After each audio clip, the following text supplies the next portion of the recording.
उसके चेहरे से लेकर पांव तक कई घाव थे। प्राइवेट पार्ट से खून बह रहा था। गर्दन के पास, गाल और होठों पर चबाने के निशान थे।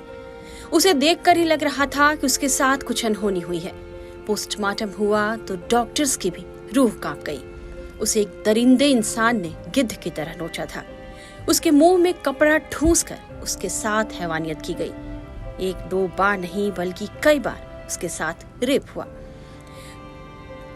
वह लड़ी और बचने की खूब कोशिश करती रही, लेकिन सफल नहीं हो पाई।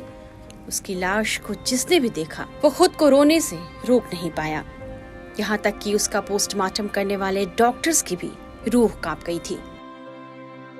यह दर्दनाक कहानी है पश्चिम बंगाल के कोलकाता में सरकारी मेडिकल कॉलेज में काम करने वाली एक ट्रेनी डॉक्टर की। वह रोज की तरह नाइट शिफ्ट में थी। थोड़ा आराम करने के लिए सेमिनार हॉल में गई, लेकिन वह नहीं जानती थी कि वह अब कभी यहाँ से निकल नहीं पाएगी। घटना से पहले इस लेडी डॉक्टर ने अपने साथियों के साथ खाना खाया और इसके बाद सेमिनार हॉल में आई। रिपोर्ट्स के मुताबिक यही संजय रॉय उसके पीछे चला आया और इस वारदात को अंजाम दिया। पोस्टमार्टम रिपोर्ट में कहा जा रहा है कि पीड़िता के साथ रेप नहीं बल्कि गैंग रेप हुआ था। अभी तक कोलकाता पुलिस की जांच में एक आरोपी संजय रॉय को ही पकड़ा गया है, जबकि पोस्टमार्टम रिपोर्ट गैंग रेप की तस्दीक कर रहे हैं। यहाँ तक कि आरोपी की सास का भी कहना है कि यह काम संजय अकेले नहीं कर सकता। टाइम्स नाउ नवभारत से बातचीत में संजय रॉय की सास का आरोप है कि रेप और मर्डर का काम अकेले उसने नहीं किया। संजय रॉय की सास ने अपने दामाद पर क्या क्या आरोप लगाए हैं, आइए आपको वो पूरी बातचीत सुनाते हैं। आपके जो दामाद थे उनके बारे में आप क्या कहना चाहते हैं? उनका नाम इस घिनौनी जुर्म में सामने आया है। तो ऐसा गलत हुआ है तब तो फिर भी मेरा वो दामाद लगता है। अब क्या हम बोले आपको, ऐसी लड़का ठीक था। वो साल भर से पीने खाने में उतरने के बाद ऐसा मते वो कर लिया, मुझे मालूम नहीं था। क्या देखकर आपने अपनी बेटी का हाथ थमा था? नौकरी करता था, बोला नौकरी कर रहा। हम बोला जाने दो, दे दे, नौकरी कर रहा। गरीब आदमी है, कमाते हैं तो खाते हैं। क्या नौकरी करते थे? पुलिस का। वाकई में वो पुलिस में काम करता? अरे बाद में क्या पता चला जब पुलिस में कर रहा। अभी भी मुझे पता नहीं जब पुलिस में कर रहा कि अभी जानते जब पुलिस में कर रहा। कैसा संबंध था आपकी बेटी के साथ? बेटी के संग ठीक संबंध था। उसका बाद जब पी का मार धार किया, बच्चा उच्चा खराब है, उसका बाद से कुछ ऐसा ही नहीं है। मार धार करता था? मारा था, एक रोज मारा था, फिर हम लोग पुलिस केस किया, उसका बाद कुछ और नहीं। क्या पुलिस ने कोई एक्शन नहीं लिया? नहीं। पुलिस ने क्या कहा? पुलिस ने कागज लिख कर दिया कोर्ट का, बस बोला जाओ, जब कुछ ऐसा होगा तब फिर आएगा। अच्छा, तो क्या लगता है कि अगर उसे उस समय पुलिस उनके खिलाफ सख्त कार्रवाई करता तो शायद आज ये नौबत नहीं आता? नहीं होता। पुलिस का नौकरी करता था। हम बोलता था तुमको खाने पीने का देता है कि नहीं, बोला मम्मी सब मिलता है। जब समय में जो दी खाना पीना सब मिलता है तो फिर और क्या बोले। क्या आपको लगता है कि संजय इस तरह की घिनौनी हरकत जो अस्पताल में हुआ वो कर सकता है? ये तो अकेला काम नहीं है सर, ये अकेला उसका बस का बात नहीं है। फंसाया गया लगता है? हाँ? फंसाया गया ये उसके साथ कोई और? अब ये हम कैसे बोले, हम जब देखे नहीं तो कहाँ से बोलेंगे हम। और मेरा उसका कोई रिश्ता नहीं है। बेटी मारा उस दिन, जो बेटी का माटी है उसका बाद से कोई रिश्ता नहीं है। ना मेरा घर में आना जाना करता, ना कुछ नहीं, ना माँ ना बहन भाई कोई नहीं। क्या आप चाहते हैं कि अगर वो दोषी है तो उसके खिलाफ सख्त कार्रवाई हो? का कुछ नहीं, हम क्या बोलें, जब मेरा यहाँ कोई रिश्ता नहीं तो मेरा कुछ बात नहीं। ट्रेनी डॉक्टर से हुए रेप और हत्या का मामला अब तूल पकड़ चुका है और पूरा देश इस घटना पर गुस्से में है।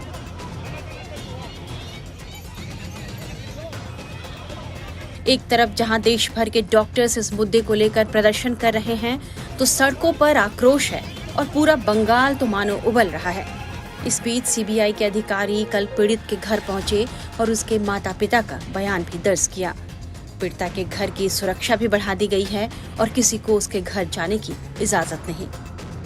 डॉक्टर की रेप और हत्या के मामले में सीबीआई की जांच तेज हो चुकी है। सीबीआई की टीम लगातार इस मामले में लोगों की क्वेश्चनिंग कर रही है। कल सीबीआई की टीम मृतका के घर भी पहुंची थी और यहां पर उसके फैमिली मेंबर से बात करने की कोशिश की गई थी और सीबीआई की टीम के यहाँ जाने के बाद सीबीआई की टीम ने यहाँ पे लोकल पुलिस को ये दिशा निर्देश दिए हैं कि यहाँ पर 24 घंटे सुरक्षा बढ़ाई जाए, यहाँ पे किसी भी अनजान शख्स को ना जाने दिया जाए। और आप देख सकते हैं इस वक्त मृतका की गली के बाहर मौजूद है, यहाँ पे बैरिकेड्स लगाए गए हैं। यहाँ पे सिर्फ गली वालों को ही अंदर जाने की इजाजत दी जा रही है, किसी अन्य शख्स को यहाँ पे अंदर जाने की इजाजत नहीं दी जा रही है। सीबीआई इस मामले में अब तक 15 लोगों को सम्मन कर चुकी है, उनसे पूछताछ कर चुकी है। 5 लोगों को और सम्मन किया है। वो 5 नए डॉक्टर्स हैं जो उस देर रात ट्रेनी डॉक्टर के साथ थे, उसके दोस्त थे और जिन डॉक्टर्स की टीम ने उसका पोस्टमार्टम किया है उससे भी सीबीआई की टीम पूछताछ कर रही है। तो फिलहाल सीबीआई की जांच अब यहाँ तेज चल रही है और सुरक्षा के मद्देनजर मृतका के घर के बाहर पुलिस का जो चाक चौबंद इंतजाम है वो यहाँ पर लगवाया गया है।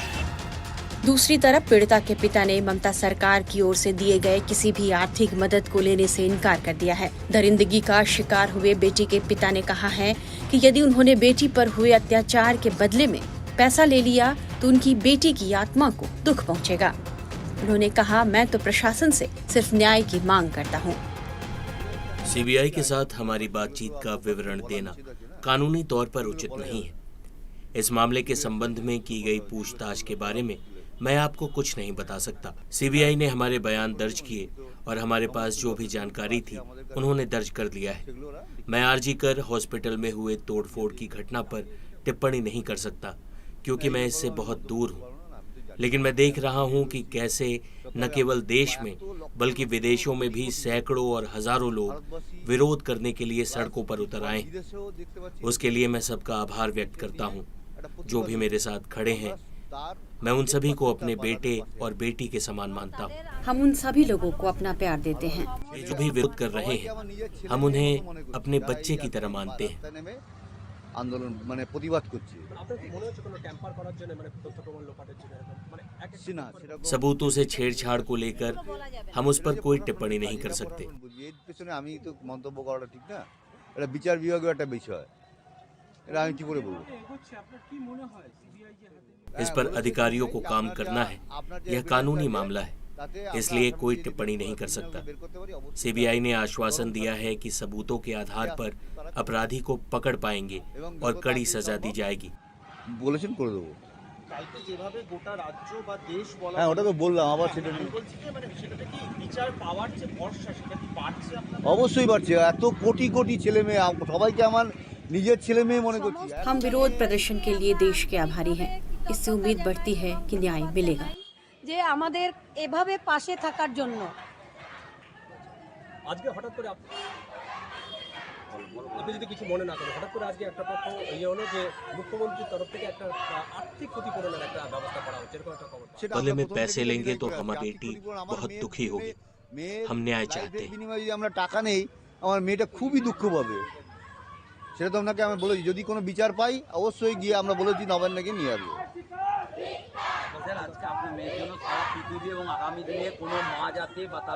সেটা তো আমরা সবসময় ভগবান এবং প্রশাসনের কাছে এটাই একটা দাবি, আমার এটাও একটা দাবি।